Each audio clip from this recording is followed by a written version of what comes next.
Narito tayo ngayon upang matunghayan ang talaga namang nag-iinit at napaka-trending na latest issue ni Erica.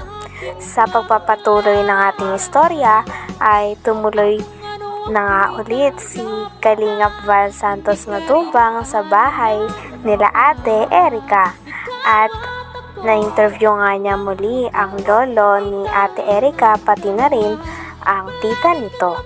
Sinabi nga ng lolo ni Ate Erica na hanggang ngayon ay hindi niya pa rin makalimutan ang sinabi sa kanya na mukha daw silang kwarta o mukha daw silang pera. Sabi naman ng tita ni Ate Erica ay kaya daw siya talagang nag-video para malaman ng mga tao kung sino ang tama sa kanila. Wala ng tao dito, yun nga, nag-connect lang ng konting kampo, pero hindi pa rin. Ano ko dun? Tapos kung ano pang binabato sa ating mukhang kwarta daw. Ako, sa social media na pinupulo po nila, baliktad po. baliktad nila. Kaya nga po ako nag-video niya kasi sobra na po yung mga ginagawa nilang kapwa-anuhan sa amin. Para po malaman po ng mga tao kung sino po sa amin tama. So, Po sa mga paratang po nila eh. Nandyan din po yung ebidensya na sinasabi nila sa akin, nandyan hindi ko ini-erase yung mga text. wala, nilinaw ko kasi meron siyang pinost sa social media at na marami nakabasa. Baka naman yung sinasabi niya, meron din katotohanan. Kaya pumunta ako dito. Hindi po kami natatakot, Kuya Bal. At ang Nakakatotohanan lang. totoo niya, tututusan niya. Ako ang marunong akong magkuhan sa Yan Kuya Bal, babae na yan. Ito yun. Opo, yan. Ito yan ha. Oh, yan, Opo, yan. Ito yan ang mga kalingap po. So yan o. Butog ginawa. Pinakita pa nga ni Kalingap Val Santos Matubang ang picture ng naninira kay Lolo Miguel at sa tita ni Ate Erica pati na rin sa buong pamilya nila. At sinabi nga ni Lolo Miguel na hindi naman totoo ang kanilang mga pinagsasabi at kaya nga daw nag-video na ang tita ni Ate Erica nang sa ganon ay malaman ng mga tao ang mga kasinungalingan na sinasabi sa kanila.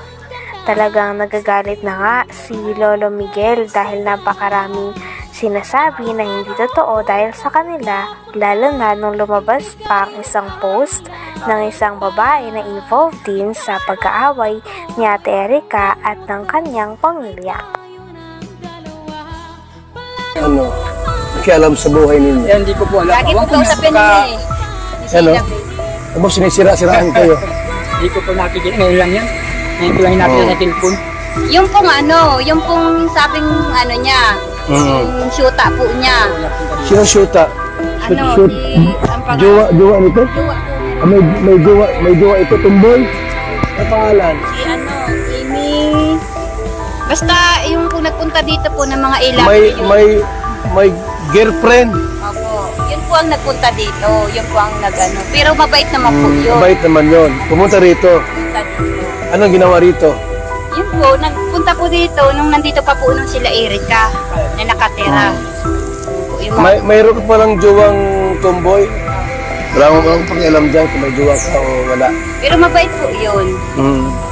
Yan lang. Ngayon, kanong pera yung ginamit? Pera nila o pera ni Jun Egg? Kaya yun. Yun eh po yun. Kami po ang magpapatunay po doon. Grabe at todo nga ang pagsalungat ng lolo ni Ate Erica sa mga message at post na binabasa sa kanya ni Kalingap Val Santos Matubang. Talagang walang katotohanan daw ang mga ito dahil lang totoo daw ang sinasabi nila.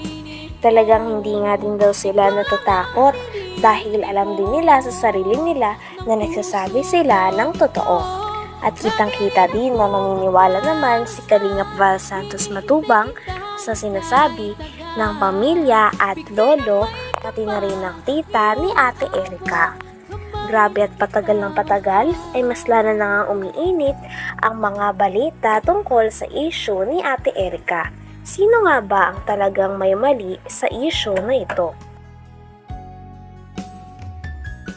po, tumigil kayo kung ayaw ninyong malaman ang katotohanan ng mga tao na binabaliktad ninyo sa amin na wala naman kaming alam.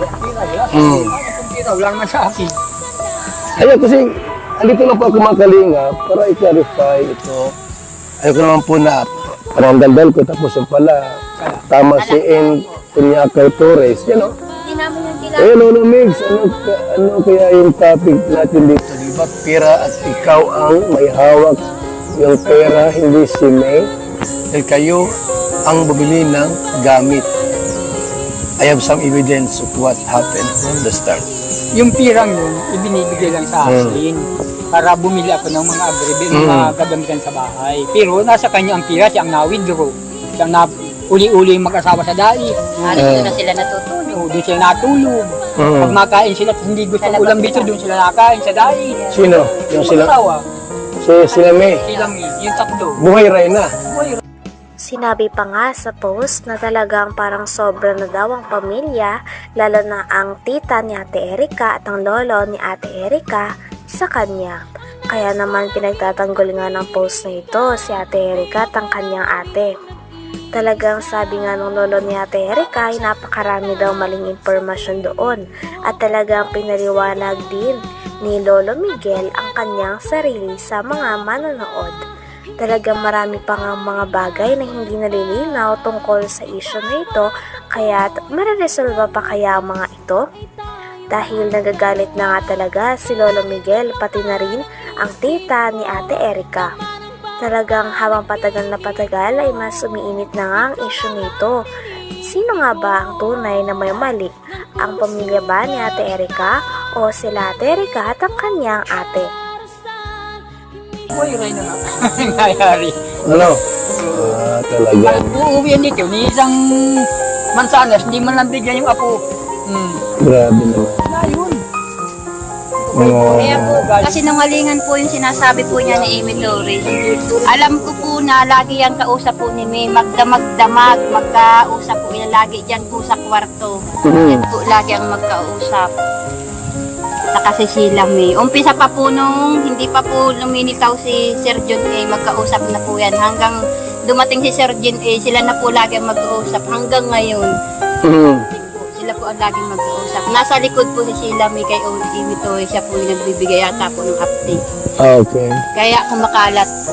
Bibigyan ng mga salita para kumalat sa kanila. Parang tinatakot pa kayo ah. Nandiyan po yung si Kuya Bal yung yung text nila na kami, gutom na aso, nandyan. Kunin mo daw. Tingnan natin. Kunin mo daw para Pinag-usapan din nila ang mga natanggap ni Ate Erika at ng kanyang ate na mula kay Sir Jun A.